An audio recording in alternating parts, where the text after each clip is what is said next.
one of the most interesting things that I've been studying this past couple of years has been Reiki. And for a little bit of background on those who don't know, or even for those who do, um, Reiki is,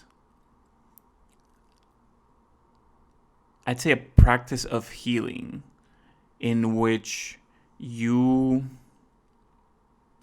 utilize the energy in the universe or the energy in your body or intention to facilitate the healing of someone else, which could include yourself. And I think, as a general sort of rule, as you give a healing, you also sort of like receive one, because it's almost like the healing comes to you, but you don't, or at least this is my perspective, I don't think you really do give a healing. I think what you do is that you create an environment in which it's almost as if the other person can give permission to themselves to heal whatever it is that they need, or whatever it is that would be best for them to heal at that time. And so I've studied it with a few different masters, and I think one of the most interesting things about this is that depending on who you study with, you're going to get a different class, because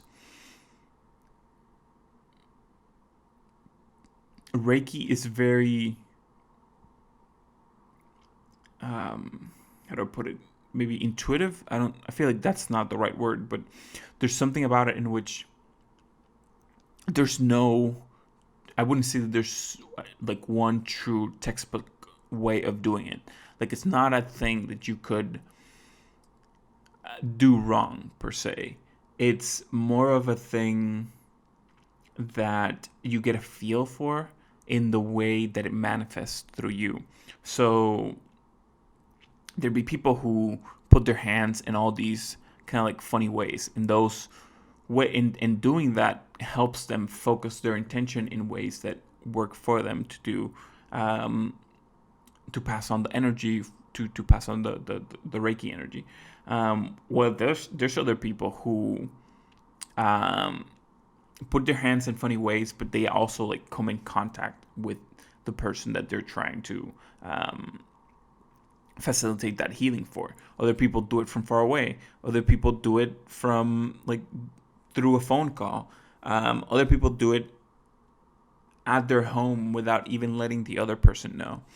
And in fact, I remember a story that I really enjoyed that I can't remember the details of, but essentially, it was someone who was doing really well. Like their clients were very pleased with the results of their sessions, and what the guy was doing was really like, he would set him up on the table and like prep the area. I think he had like crystals and maybe some incense and that kind of stuff. But he would really just move. He would sometimes dance. He would just do what felt right at that instant. And I think there's something about that it seems like, in a sense, what Reiki truly does is that it offers another venue by which we can manifest who it is that we are. It offers us,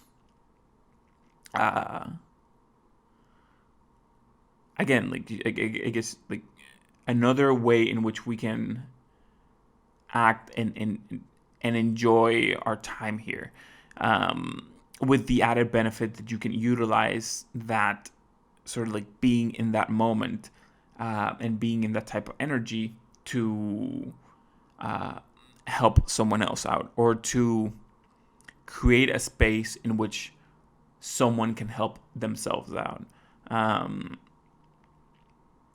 Because I do sincerely think that by someone sending out energy out and being like, hey, I'm gonna heal the hell out of you, Um, I think if the other person is not truly receptive to it, like if the other person doesn't want it, doesn't want to connect with that kind of energy, they don't need to. Like that energy, I don't think the energy is gonna like force themselves into them. I don't think the healing is gonna force itself onto them.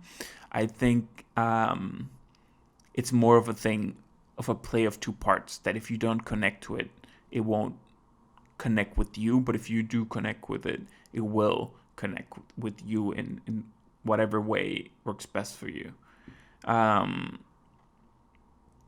and so part of the reason I'm sharing this is really to, I guess, offer an interesting thing that exists in this world. Um, just another way in which human beings are connecting and connecting with the universe and connecting with the world and connecting with nature and interacting with that connection or interfacing that connection with themselves and with the people around them.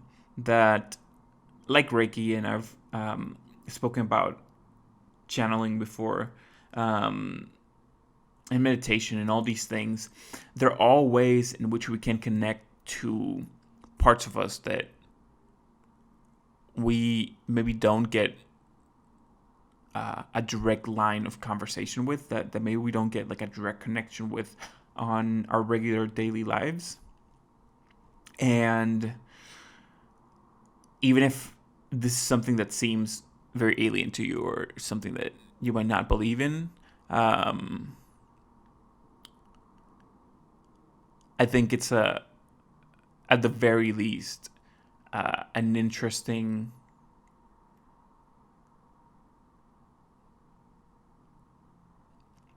space of perception on just how wide and varied this world is, of just how versatile and just how many different interesting things people are doing all over the world. And it just so happens that I feel like as you dive into different rabbit holes that seem like are in the fringes of what people are doing, that rabbit hole just leads out to more rabbit hole and more other interesting things that people are doing. And then in that exploration, you might just find something that does resonate with you and that does work for you or for the people around you in a way that you enjoy.